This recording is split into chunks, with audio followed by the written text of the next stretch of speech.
और इस मुशायरे को, इस पूरी महफिल को थोड़ी देर के लिए इस हद तक हंसने पे मजबूर कर दिया जाए कि आप कुछ देर के लिए शायद अपने गमों को भूल जाएं। कि बोला दुकानदार के क्या चाहिए तुम्हें, बोला दुकानदार के क्या चाहिए तुम्हें, जो भी कहोगे मेरी दुकान पर वो पाओगे। मैंने कहा कि कुत्ते के खाने का केक है, बोला यहीं पे खाओगे कि लेके जाओगे। इस तरह की और अच्छी शायरी अगर आपको सुननी है तो मुलाकात करनी पड़ेगी हमें मोहतरम सज्जाद झंझट साहब से। पूरी दुनिया में अपनी मज़ाहिया शायरी के लिए मशहूर जनाब सज्जाद झंझट साहब, एक बार तमाम लोग ज़ोरदार तालियों में इस्तकबाल कीजिए। रुड़की की सरजमीन से आपके दयार लखनऊ में हाजिर हुए हैं मोहतरम सज्जाद झंझट साहब। बहुत बहुत शुक्रिया शाहबाज साहब। नाज़िम मुशायरा शाहबाज साहब अब भी ना बुलाते मुझे अगर मैं उनकी सीट ना घेरता। वो सीट पे उनकी मैं बैठ गया था तो उन्होंने सीट पे से उठाने के लिए मुझे यहाँ बुलाया ताकि वो बैठ जाए। बहरहाल बहुत मुबारकबाद पेश करता हूँ मैं असरार साहब को, तमाम जितने भी जिम्मेदार लोग हैं सबको, और सदर मोहतरम मेरे दोस्त हैं। आज सदारत, उनकी सदारत में कई मुशायरे पढ़े हैं लेकिन आज फिर मौका मिला है। वासी फारूकी साहब मेरे भाई, उनकी इजाज़त चाहते हुए मुझे लगा आप कहने जा रहे हैं आज ओरिजिनल सदारत में पढ़ रहे हैं। अभी मैंने देखा कि कई लोग माशाल्लाह जुड़े हुए हैं पार्टी से मुसलमान होते हुए, तो मुझे बड़ा अच्छा लगा। यही मौका है इस दौर में, तो मैंने भी 4 मिसरे अभी कहे हैं, मुलाजा कर लीजिए कि देखकर जिसको सिहा रात भी शर्माती है, देखकर जिसको सिहा रात भी शर्माती है, छोकरी है वो जवां साल मेरे माली की, और वो सिहा फाम अंधेरे में जो आ जाए नजर, मैं मुसलमान भी कह उठता हूं जय काली की।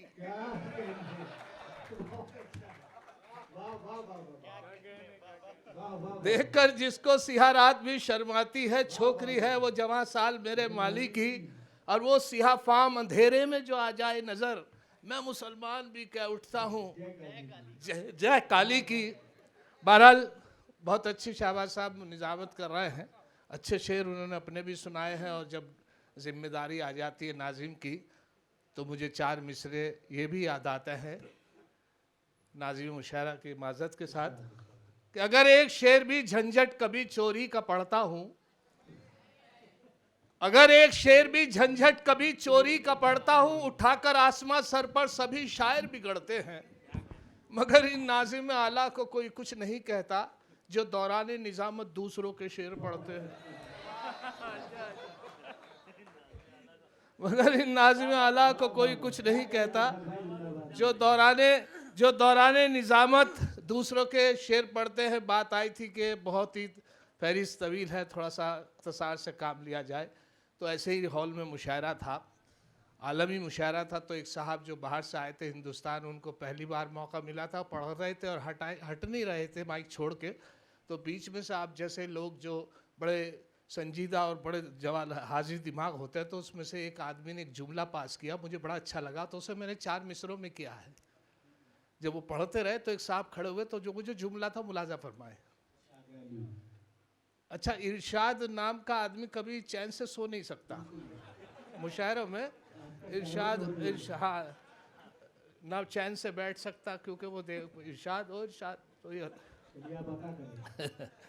एक शायर बाहर से आया हिंदुस्तान में, एक शायर बाहर से आया हिंदुस्तान में, एक छेड़ी नज्म लंबी उसने लंबी तान में, 1 घंटे बाद ये पंडाल से आई सदा, खत्म ना हो जाए वीजा ये भी रखना ध्यान में।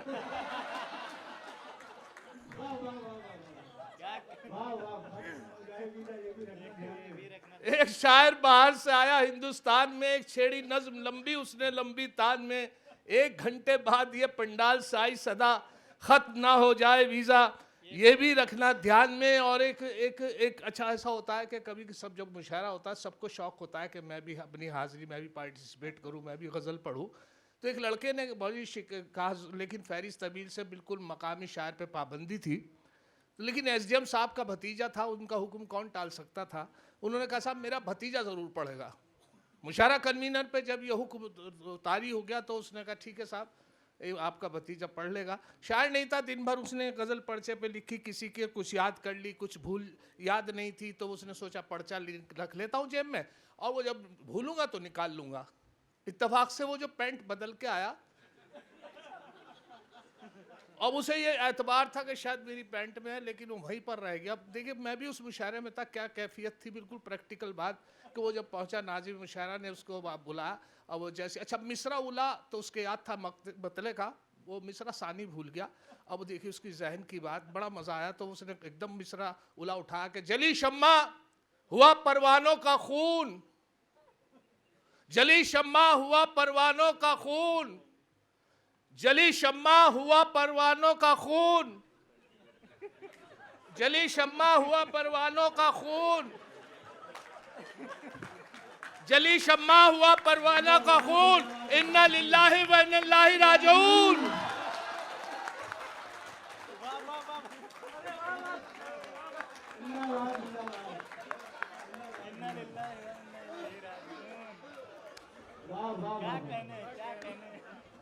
एक साहब अभी देवबंद से फारिग होके आए, मेरे दोस्त थे, देवबंद से फारिग होके आए तो बहुत दिनों से एक जहन में मेरे मसला था कि वो मेरे दोस्त से, तो मैंने कहा हज़रत मुफ्ती की डिग्री उन्होंने ली तो मैंने पूछा कि मेरा मसला हल कर देंगे। मैंने कहा हज़रत एक बात है, काफ़ी अरसे से के लिए पूछो। मैंने अगर आदमी पूरी वज़ू से हो और वो बाज़ार से गुजर रहा हो और किसी गैर महरम के हाथ लग जाए तो क्या वज़ू टूट जाएगी? वो बोले वज़ू, हाथ पैर टूट जाएंगे।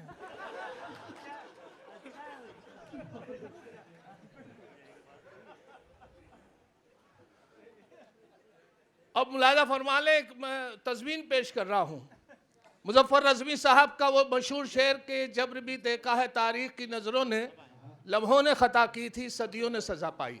3 मिसरे मुलाहिजा कीजिए कि एक बार उसे मैंने बस आँख यूं ही मारी थी, वो बन के मेरी बेगम घर साथ चली आई। एक बार उसे मैंने बस आँख यूं ही मारी थी, वो बन के मेरी बेगम घर साथ चली आई। अब हाल मेरा यह है 10 बच्चों का अब्बा हूँ, लम्हों ने खता की थी सदियों ने सजा पाई। लम्हों ने खता की थी, लम्हों ने खता की थी सदियों ने सजा पाई।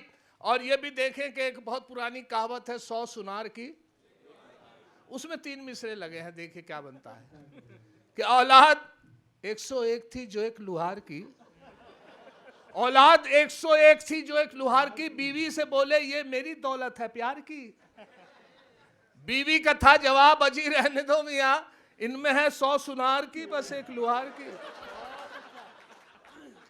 इनमें है 100 सुनार की बस एक लुहार की। और ये भी देखें कि साहब मेरी असल में ये होता है कि दूसरी शादी बिल्कुल ऐसी होती है वासिफ भाई कि जैसे चाय में बिस्कुट गिर जाए और उसे दूसरे बिस्कुट से निकाल रहे हो, दूसरी बीवी का चक्कर ही होता है। बहरहाल फिर भी आदमी हौसला रखता है तो 4 मिसरे मुलाजा फरमा ले कि मेरी इस दूसरी बीवी पे मुझको हिदायत एक रिश्तेदार की है, मेरी इस दूसरी बीवी पे मुझको हिदायत एक रिश्तेदार की है। परेशान क्यों हो मत घबराओ झंझट, शरीयत में इजाजत 4 की है। परेशान क्यों हो मत घबराओ झंझट, शरीयत में इजाजत 4 की है। और ये भी देखें कि साहब अभी क्या हुआ कि साहब ये जो पीछे लॉकडाउन और कोरोना गुजरा है उसमें हालात ये रहे कि शायद लोग बड़े दिक्कत में रहे, और उस वक्त भी दिक्कत में चलिए कोई नहीं अपना खर्चा तो गुजार लेते, लेकिन जब कोई मेहमान उनके घर आ जाता है तो वो 15 दिन तक मेरे घर में रहा एक मेहमान, और मेरे पास अपने लिए कुछ नहीं था तो उसके लिए मेहमान नवाजी के लिए वही दाल मौजूद थी। तो सुबह उड़द की दाल की खिचड़ी, शाम को मूंग की दाल, शाम को लौ की दाल, फिर उड़द की दाल, फिर चने की दाल, फिर लौ की दाल, फिर तो ये दाल 14-15 दिन गुजार दिए। इत्तफाक से कलिया शरीफ से हाजिर हुआ हूँ तो वहाँ पर 12 रबी अव्वल का मेला भरना था, चांद की तारीख का अंदाज़ा नहीं हो रहा था। पापा कुछ कह रहे थे, बड़े भाई कुछ कह रहे थे 8-9, तो हमने मेहमान से मुखातिब मैंने कहा हज़रत आप बताइए आज चांद की क्या तारीख है? वो बोले चांद का तो पता नहीं, हाँ दाल की 14 है।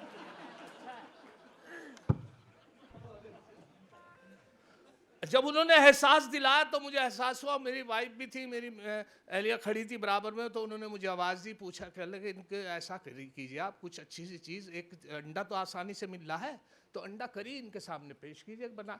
मुझे आइडिया अच्छा लगा कि इतने दिन से आपने ख्याल नहीं किया ना ध्यान दिलाए, तो मैं अंडे खरीद के लाया, बड़े अच्छे तरीके से अंडे करी बनाया और मैं सोचा आज खुश होंगे मेहमान, उनके सामने पेश किया। मेरा नसीब ख़राब, मेरी किस्मत ख़राब समझिए कि उनको या तो अंडे से एलर्जी होती थी या उनको माफिक नहीं था या डॉक्टर ने मना कर रखा था। जब पेश किया उनके सामने तो उनके चेहरे की कैफियत और तासुरात देख के मेरे से 4 मिसरे हुए, मुलाजा कर लीजिए कि अंडा करी को देखकर मेहमान ने ये कहा, माँ बाप से भी इनकी करा देते मुलाकात।